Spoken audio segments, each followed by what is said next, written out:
The reason I really love creating an agent is that it solves this huge problem around, the innovation stalls when you have to wait on meetings and conversations and, brainstorm ideas in a workshop. Like, it just stalls. Like, everybody just sits there waiting. And so when an idea strikes, you just want to collaborate right now. And so we're giving you a way to do that. And so I thought, what better way to do it than to do it for ourselves and create an agent, create an agent of myself and then start to brainstorm with it and pass it out to the team. I'm Sarah Nagle. I've spent my career leading research and product development within some of the world's largest brands. And I'm Chad Reynolds. I'm a serial entrepreneur and founder and CEO of Verve. And this is AI Powered by People. Each episode will dive into the latest AI developments and talk to an industry leader to help you better understand and utilize AI. We'll take you inside some of the world's most famous companies and share examples of how AI is improving innovation, consumer engagement, media, and marketing.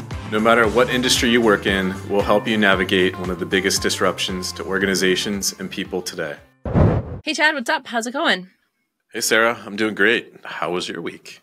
My week was great. I've been really busy. just like busy behind the scenes. How was New York? Oh, yeah. I had a great time in New York. I had a work session with a potential client, which was really fun, introducing the idea of agents and building stuff with them. It was just really exciting to be able to share the potential of what we're able to do with the stuff and agents. Cool. And it was great. It was great. And awesome. I ate some awesome food because every time I go to New York. Shake Shack. No. I find some sort of weird vegan hole in the wall place. And I just way to sell it. I know. Way to sell it. I know everybody. Have you had vegan sushi before? I have. Did we talk about this? Yeah, it's so good. It messes with my mind. Have you had the watermelon sashimi? I don't know. I think I had a piece and I feel like I just curled in a ball and just laid in the corner. You're like, I don't know what happened. Yeah. It's a lot of trickery. It just totally messes with your mind. Vegan food's a lot of trickery, for sure. Yeah, which is fine, but I have a shellfish allergy. So then you convince yourself that there's no way this tastes like the sea. This is crazy. Oh, the same thing happens with me because I don't eat meat where I'm just what was that? When it's really good, you're like, that's not right. I don't trust it. That's why I don't eat Impossible burgers and stuff those types of Beyond, just because it tastes so much like meat that I'm just it just throws me off. Yeah, that's a commercial. That's a commercial. It's a commercial. So for good, it turns burgers. vegan soft. So anyways, it was a really great trip. We have a pretty cool episode today. I'm pretty excited about it. I'm very scared, just for the record. I'm very scared. It's going to be great. It's going to be great. So we have a special guest, and it is Chad's virtual agent. And for the purposes of audio, we're going to call his agent Vlad today. So there isn't any confusion between Chad and his virtual agent. And we're going to be doing a really fun segment with Vlad, but more to come with that later. And don't be scared. It's going to be so fun. I promise. Well, you haven't told me if Vlad is a Russian operative. So that sounds like a perfect avatar photo for him. I know. So that's going to be fun. That will come up in a little bit. Okay, so let's get to the headlines. OpenAI is going to make it impossible for you to cheat. And this is for students. So make it impossible for you to cheat using ChatGPT. And the way that they're able to do that is through metadata. So kind of tracking the data, as well as watermarking the information. So it's not released yet, but when it does, it's really going to help colleges, high schools to know that the students are not using ChatGPT to cheat. Yeah. And it's interesting too, because we just had a superintendent of schools on the podcast last week, and it was one of the things that we had talked about. But it's interesting now that tools are catching up to be able to prevent students to do that, because I know it's one of the fears that they have. Good luck. That's all I have to say. Yeah. It's just like when you had your TI-85, you took it into physics and you could figure out how to create notes using all different kinds of signs. So just good luck to you all. That's Kids are creative. They'll figure it out. Yeah. And you'll actually learn more by figuring it out than studying. So it's a form of study.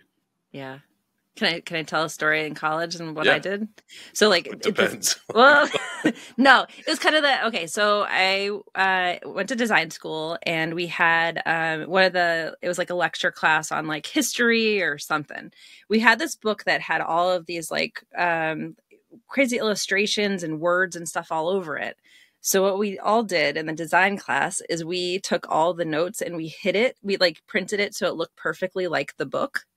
So like all of the answers were on our book, but Oh, so like the teacher wouldn't know. So like from far away, it just looks like the book from class, but it had all the notes written in there. But it was so interesting, like you said, like we spend couple days doing this. We'd stay up all night, like putting all this stuff together, reading through the notes, making all those things.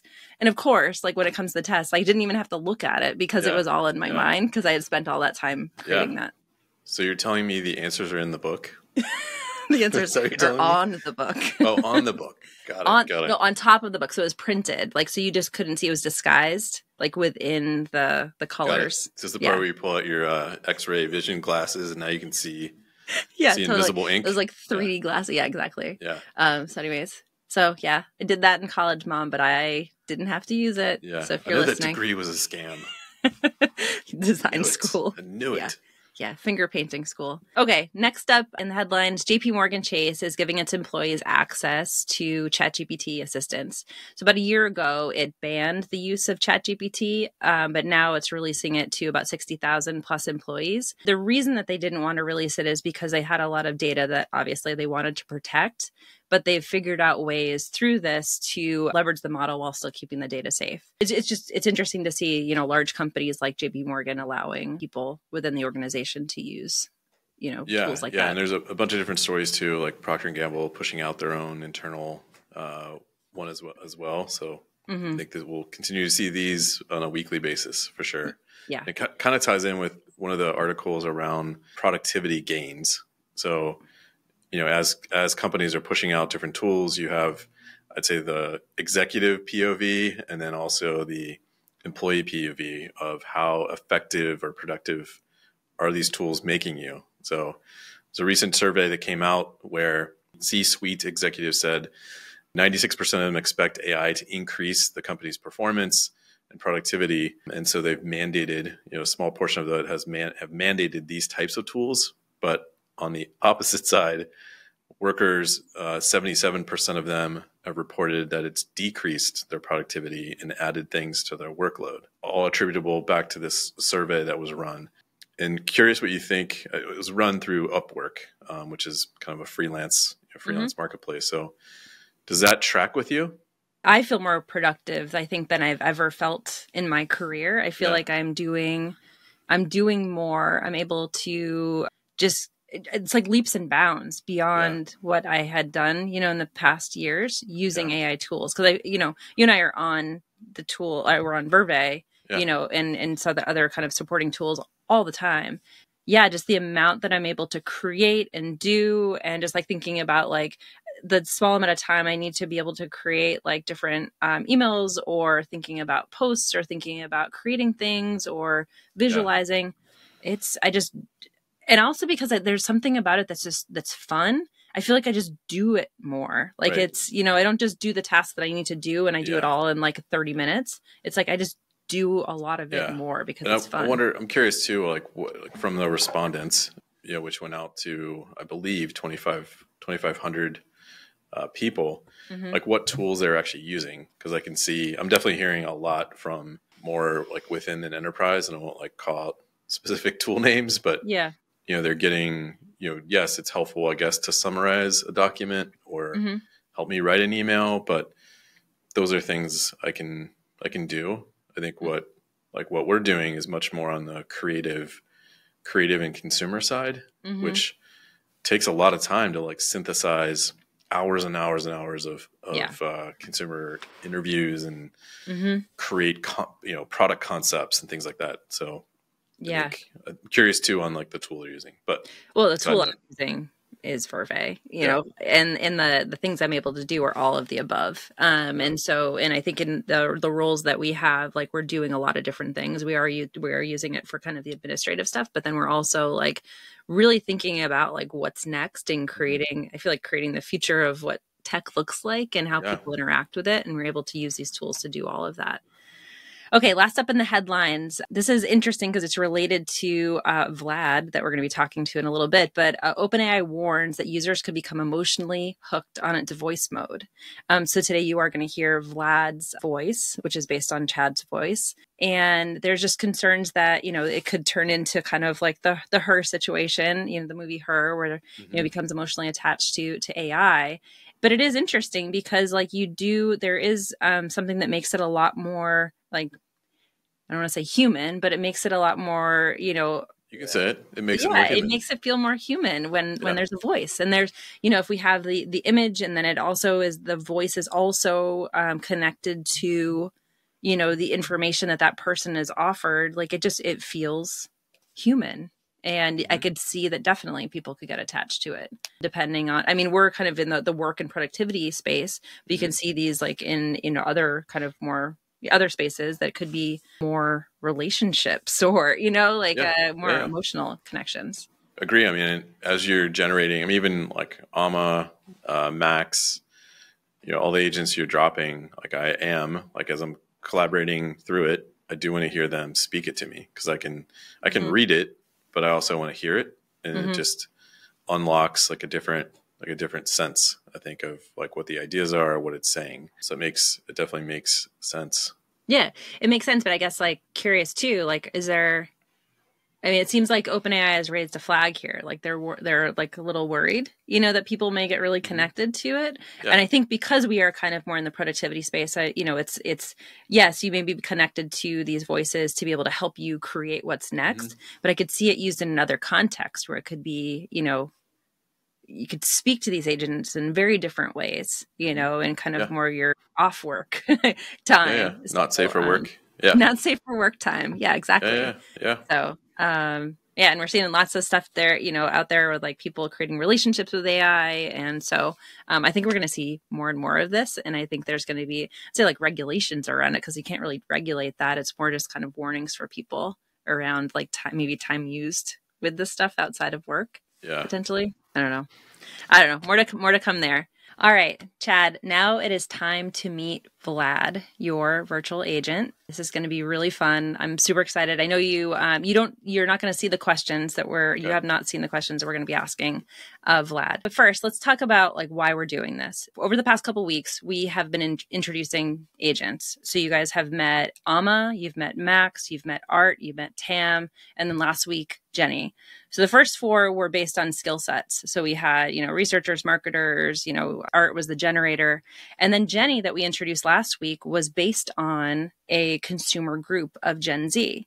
So we went from skill set to a group of people. And then this week, we're going to be talking about your agent that is a one-to-one agent. So it is based on you as a person, your personality, your background, all of the information that we've been putting into it coming from you to be able to create this agent.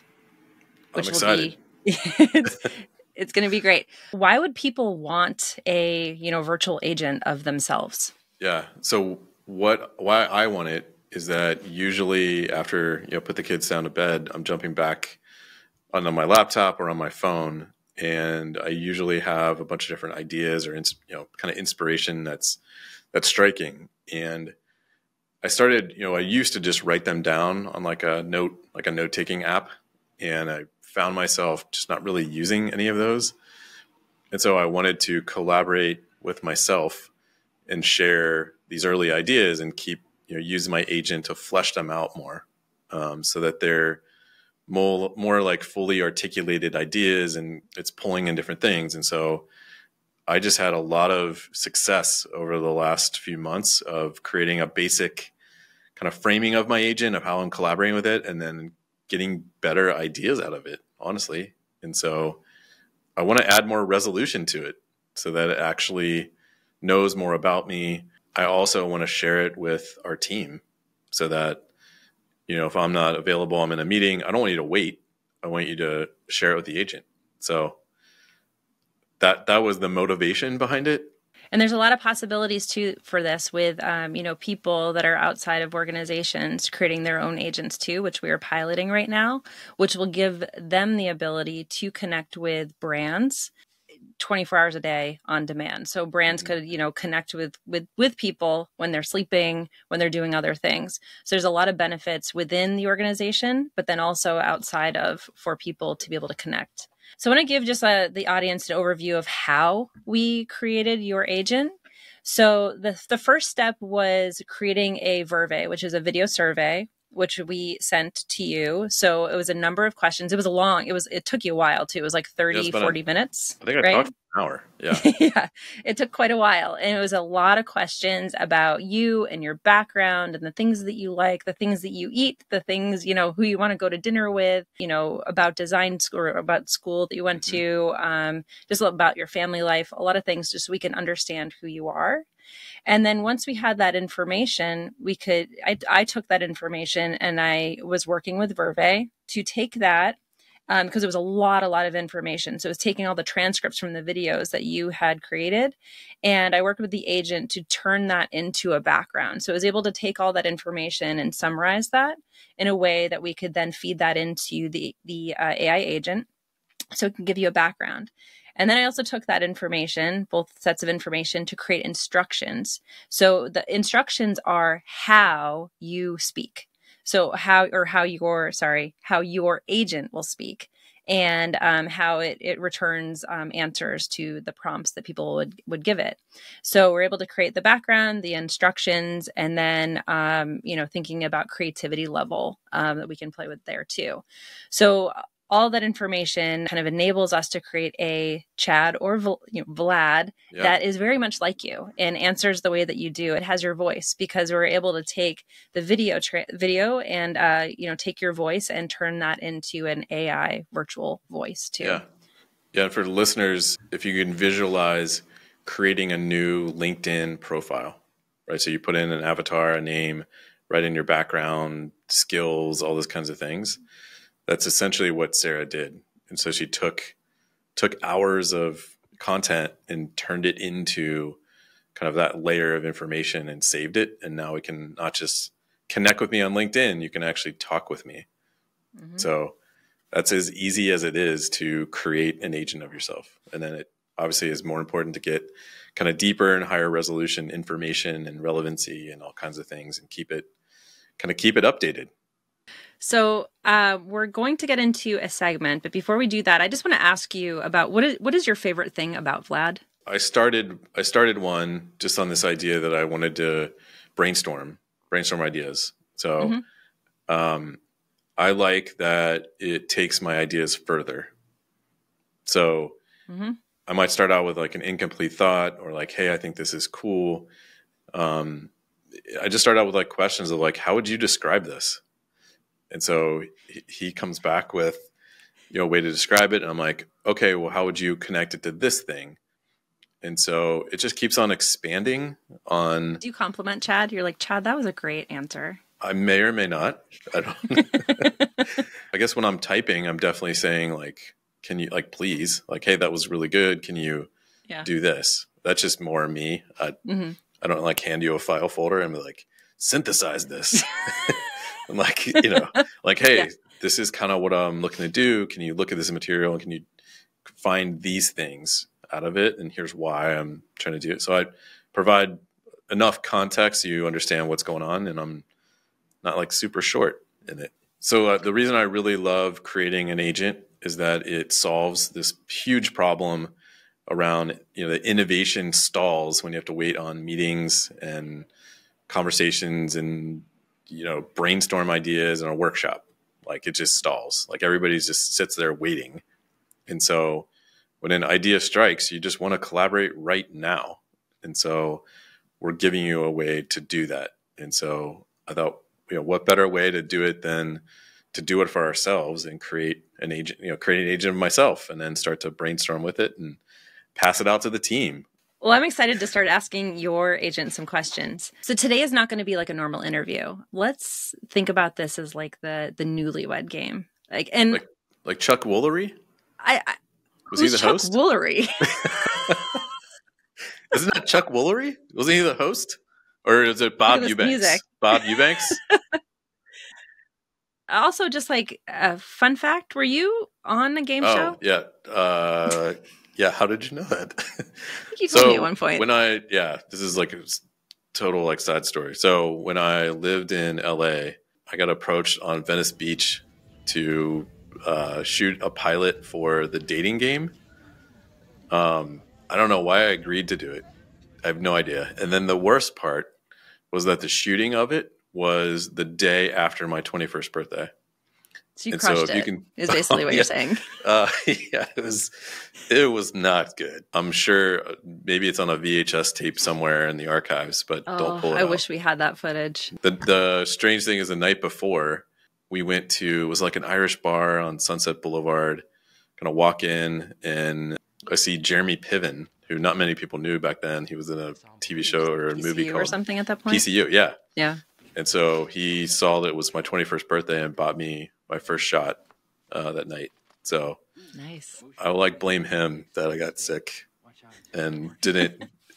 Yeah, I wasn't like dating material the next day. Let's just say that.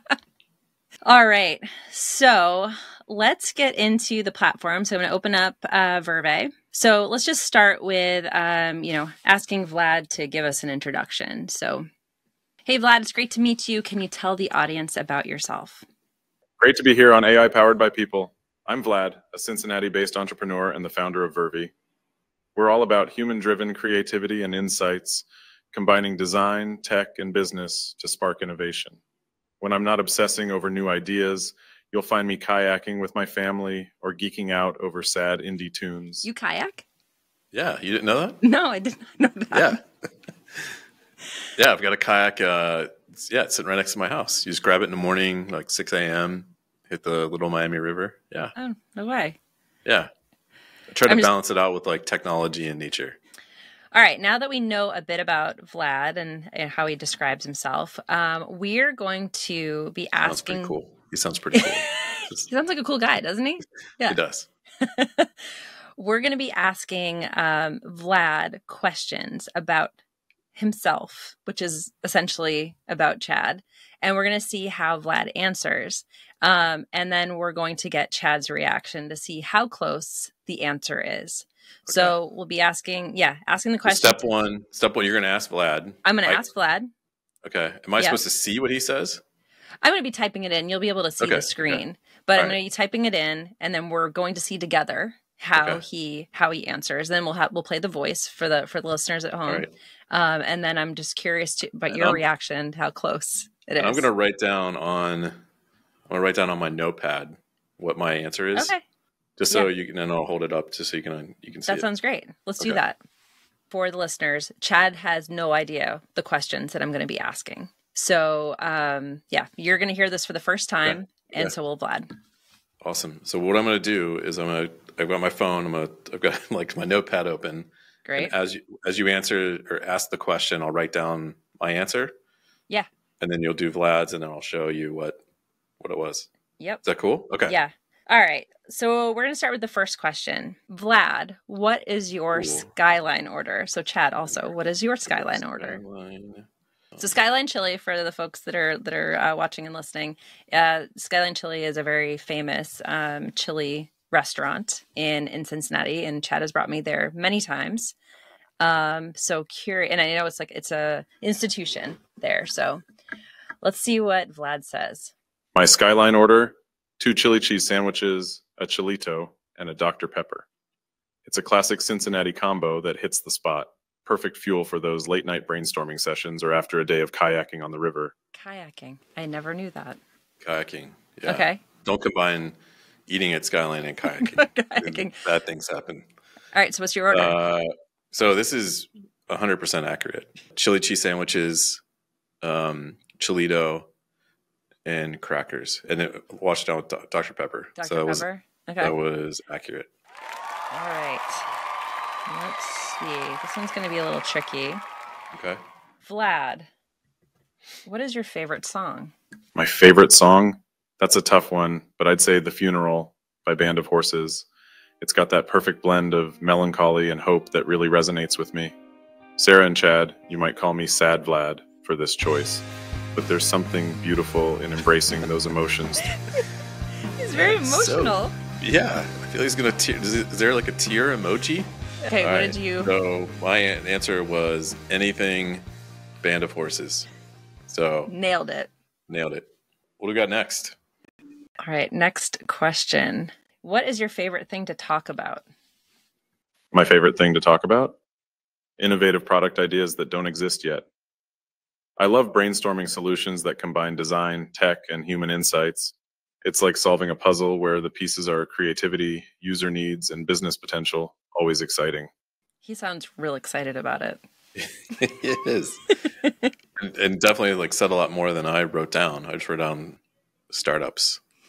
So I love like creating new things. So especially technology based things, of things that don't exist yet. I love that.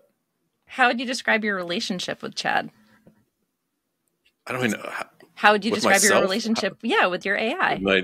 I don't know, like an inspiration sidekick or something.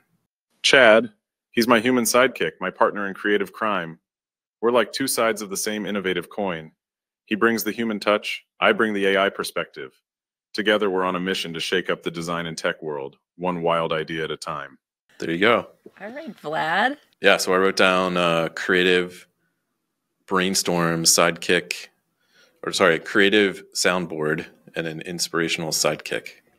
You guys both used the word sidekick because I think that it may have been how there may have been something about agents or the way that you describe like the work that we're doing.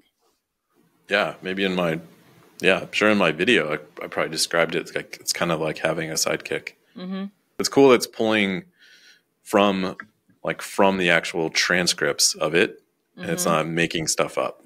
Yeah, and that's that's the part that I always. Yeah, I mean that's the part I think people worry about all the time with AI is that it hallucinates, and for sure, if you're using just a straight up LLM, it'll make stuff up. But I think the beauty here is that it's using my transcripts and grounded in what I said, like to be spot on. So I'm really encouraged by that. All right, next question, Vlad. Are you smarter than Chad, or is Chad smarter than you? So that would be the question to you, Chad. Is Vlad smarter than you, or are you smarter than Vlad? Smarter? That's not really how Chad and I roll. We're a team, each bringing unique strengths to the table. I've got the data processing power. Chad's got the human intuition.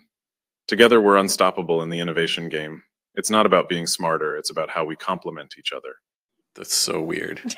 What do you write? So what I wrote is we bring different perspectives. Mm-hmm. But in my head, what I didn't write was exactly what he said. Is like, it's not about being smarter. It's about bringing different perspectives. How are you feeling right now?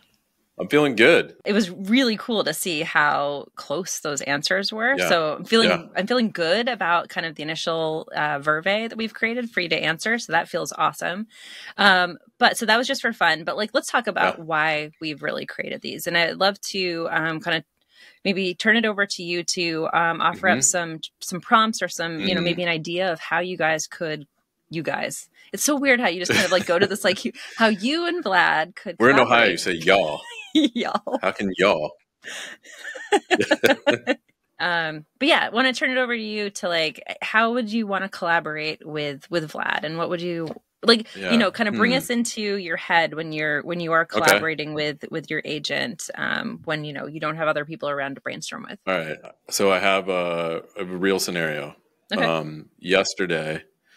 So we have like, in the kitchen, we have like this jar of mints, like, like spearmint, like those lifesavers. Yeah. Mm-hmm. It was like, and so someone was grabbing them and I'm like, I can't believe these things still exist. They've been around forever. Uh-huh. And I was like, I wish someone would make a functional, more like when we were talking last week around like functional beverages and things like that. So it kind of just like sat in my head and all week. And then as I saw like this mint, which felt very dated, I was like, well, what if you had functional mints that you could, create new benefits around it?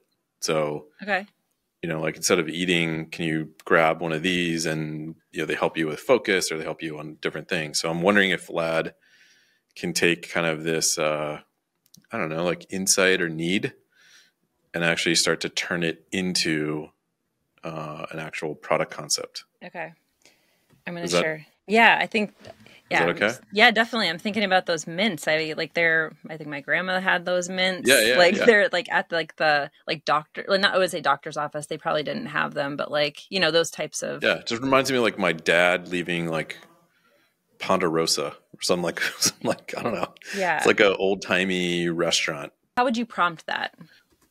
So what I would probably say is create a new product concept that is inspired by a mint, like a hard candy mint, but it has more functional benefits. Can I say old timey? Sure. Old timey mint? Yeah. That is inspired by like functional health or like functional health benefits, or that has functional health benefits.